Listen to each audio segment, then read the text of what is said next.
పలానోడు అది చేశాడు, పలానోడు ఇది చేశాడు అని చెప్పి ఎప్పుడు కారణాలు వెతుక్కోలే. పలానా సమస్యలు ఉన్నాయని చెప్పి ఏ పొద్దు కారణం చెప్పాల. ఎప్పుడు కూడా ముఖాన ఎప్పుడు చిక్కటి చిరునవ్వే చూపించాం. ఆ చిక్కటి చిరునవ్వుల మధ్య ప్రజలకు మేనిఫెస్టోలో చెప్పిన ప్రతి హామీని కూడా ఇంతవరకు రాష్ట్ర చరిత్రలో ఎప్పుడు జరగలేదేమో.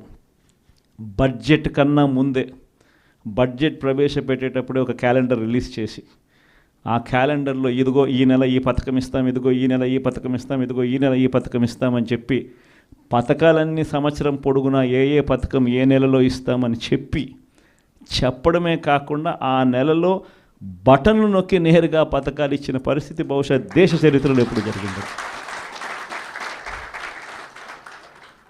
అటువంటి పాలన మనం ఇచ్చాం. ఈరోజు చూస్తే చంద్రబాబు నాయుడు బడ్జెట్ కూడా ప్రవేశపెట్టల. మొట్టమొదటిసారి చూస్తూ ఉన్నాం రాష్ట్రంలో తొలిసారిగా ఎప్పుడూ దేశ చరిత్రలో జరగల, రాష్ట్ర చరిత్రలో ఎప్పుడు చూడల రెగ్యులర్ బడ్జెట్ ప్రవేశపెట్టల ఇంతవరకు రాష్ట్రంలో. ఇప్పటికి కూడా రాష్ట్రంలో only vote on account budget. ఇప్పటికి కూడా రాష్ట్రంలో ఓట్ ఆన్ అకౌంట్ బడ్జెట్. ఎందుకనంటే ఆ బడ్జెట్ ప్రవేశపెట్టినప్పుడు ఆ పొద్దుల్లో దీనికి ఈ స్కీమ్కి ఎంత, ఈ స్కీమ్కి ఎంత, ఈ స్కీమ్కి ఎంత, ఈ స్కీమ్కి ఎంత అని చెప్పాలా.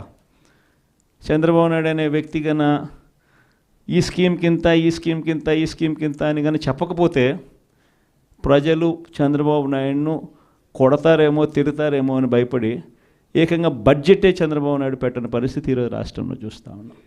మనమేమో మన ప్రభుత్వంలో ఏకంగా ముందే క్యాలెండర్ ఇచ్చి ఈ నెల ఈ పథకం, ఈ నెల ఈ పథకం, ఈ నెల ఈ పథకం అని చెప్పి మరీ ఇంప్లిమెంట్ చేసిన పరిస్థితి మందైతే. జగన్ ఏమో పలావ్ పెట్టినాడు, చంద్రబాబు నాయుడు ఏమో బిర్యానీ పెడతానన్నాడు. చివరికి వచ్చేసరికి పలావు పోయింది, బిర్యానీ పోయింది అనే చర్చ అన్నది ప్రతి ఇంట్లో కూడా ఇప్పటికే మొదలైంది. ఆ చర్చ అన్నది ఇప్పటికే ప్రతి ఇంట్లో మొదలైంది కాబట్టి ప్రతి ఒక్కరూ కూడా ప్రతి ఇంట్లో కూడా సూపర్ 6 ఏమైనాయి, సూపర్ 7 ఏమైనాయి అని చెప్పి ప్రతి ఒక్కరూ ప్రశ్నిస్తూ ఉన్నారు. ఒకవైపున ఇచ్చిన వాగ్దానాలు ఏవి కూడా అమలు కాకపోగా మరోవైపున పూర్తిగా చదువులైతే పూర్తిగా దెబ్బతిన్న పరిస్థితులు కనిపిస్తూ ఉన్నాయి. విద్యా దీవెన పోయింది, వసతి దీవెన పోయింది, పిల్లలకు ఫీజు రీయింబర్స్మెంట్ కూడా అందని పరిస్థితిలోకి పోతుంది. ఇంగ్లీష్ మీడియం చదువులు అటకెక్కే, టోఫుల్ అన్నది గాలికి ఎగిరిపోయింది.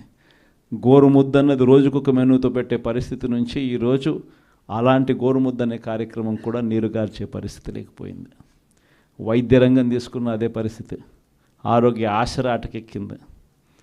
అన్ని వైద్య రంగంలో కూడా అదే మాదిరిగానే జరుగుతూ ఉన్నాం. వ్యవసాయం నేను చెప్పాల్సిన పనుల పెట్టుబడి సహాయం దేవుడు ఎరుగు, ఉచిత ఇన్సూరెన్స్ ఎగిరిపోయింది, పెట్టుబడి సహాయం పోయింది, ఈ క్రాప్ కూడా సరిగ్గా చేయలేని పరిస్థితులు కనిపిస్తూ ఉన్నాయి. ఆర్బీకేలు అప్పుడే అటకెక్కేసి ప్రతి రంగంలోనూ కూడా మన హయాంలో డోర్ డెలివరీ జరిగే పథకాలు ఈరోజు డోర్ డెలివరీ అన్నది గాలికి ఎగిరిపోయింది. ఈరోజు తెలుగుదేశం పార్టీ కార్యకర్తలు ఇళ్లకు ఈరోజు అధికారులు పోయి అక్కడి నుంచి పంపిణీ చేస్తూ ఉండరు. ప్రజలు అక్కడికి పోవాలి, 2 నెలలు అక్కడికి పోకపోతే కనుక కట్. ఇప్పటికే 1,50,000 పెన్షన్ ఇప్పటికే కటింగ్ అయిపోయినాయి. ప్రతి అడుగులోనూ కూడా ఇదే జరుగుతూ ఉంది. కరప్షన్ గురించి నేను చెప్పాల్సిన పనుల మీ అందరికీ తెలిసిన విషయమే. ఇసుక అయితే మన హయాంలో ఇసుక